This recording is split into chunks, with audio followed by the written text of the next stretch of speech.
صار الوقت مشان تقربوا لهون يا غوالي تشوفوا لي على هالمنظر. يا سلام يا سلام. وبوصفة اليوم رح نستخدم قشطة التاج الأصلية لأنه هي اللي رح تعطينا النكهة المثالية. وصار الوقت مشان نقطع الرب اي اللي عنا للسمك اللي نحن بدنا اياها، ومنرش عليهم رشه صغيره من الزعتر البري، ومهم جدا نملحهم كثير منيح، مو مشان شيء، مشان صحتك يا غالي. ولابد انه نفلفلهم بالفلفل الاسود، واهم شيء انه نبهرهم من كل الجهات. وعلى مقلايه حاميه بنسمي بالله وبنحط عليها كميه منيحه من زيت الزيتون الظريف، وبنجيب قطعه الستيك الجميله وبنسمي بالله وبننزلها على زيت الزيتون الحامي مشان تاخذ التشويحه اللازمه. وعبين ما يصيروا الستيكات عندنا جاهزين صار الوقت مشان ندق سنين توم، وبعد ما مر عليهم 3 دقائق هلا صار الوقت مشان نسمي بالله ونقلبهم على الوش الثاني.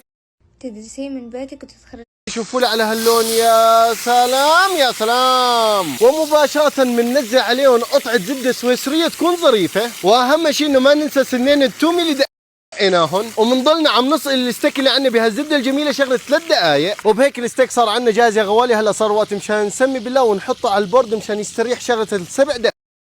وبنفس المقلايه اللي عملنا فيها الستيك وكل هالعصاره والنكهات الجميله بننزل عليهم الفطر المقطع بهذا الشكل يا غوالي. واهم شيء انه نضلنا عم نقلب الفطر اللي عندنا مشان يتقلى وياخذ النكهات الطيبه. وبهالاثناء بنجيب المكون الاساسي قشطه التاج الاصليه اللي بتعطينا القوام الغني والطعم الرائعه، واللي بيميز قشطه التاج اللي عمرها اكثر من 65 سنه يا غوالي انه ما بتحتوي على مواد حافظه، وهي مصنوعه من حليب نقي 100%. وضروري اني اخبركم يا غوالي انه قشطه التاج الاصليه بقوامها الخرافي وطعمتها الرائعه بامكانكم استخدامها بمختلف المجالات، وبامكانكم عمل منها الاطباق الحلوه والمالحه. ومننزل على هالفترات كم معلقه كبيره من هالقشطه الكريميه. شوفوا لي على هالقوام بسم الله ما شاء الله.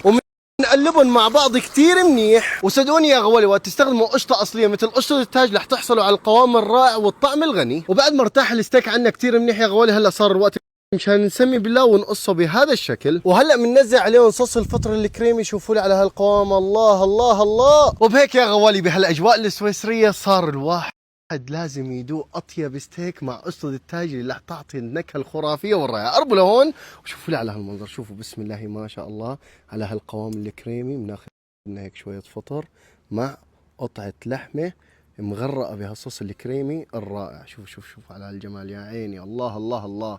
هلا بنقول بسم الله يا كريم وبندوق بسم الله. الله الله الله. فعلا يا غوالي قشطة التاج جدا خرافية وجدا رائعة، يعني عطتنا القوام الغني والكريمي اللي نحن بدنا اياه وبدون اضافة اي منكهات اضافية. والاهم من هذا كله انه قشطة التاج عطتنا الدسامة اللي نحن بدنا اياها يا غوالي. هي النكهة بتيجي من القشطة الأصلية نفسها. شوفوا لي على هالمنظر بسم الله ما شاء الله يا عين. شوفوا على هالجمال. هيك وقت تاخذوا قطعة ستيك ظريفة ومغطية بهذا الصوص الكريمي اعرفوا انكم انتم عم تهتموا بصحتكم على 24. بسم الله يا كريم. يلي لازم تعرفوه يا غوالي انه قشطة التاج ما لها شبيه.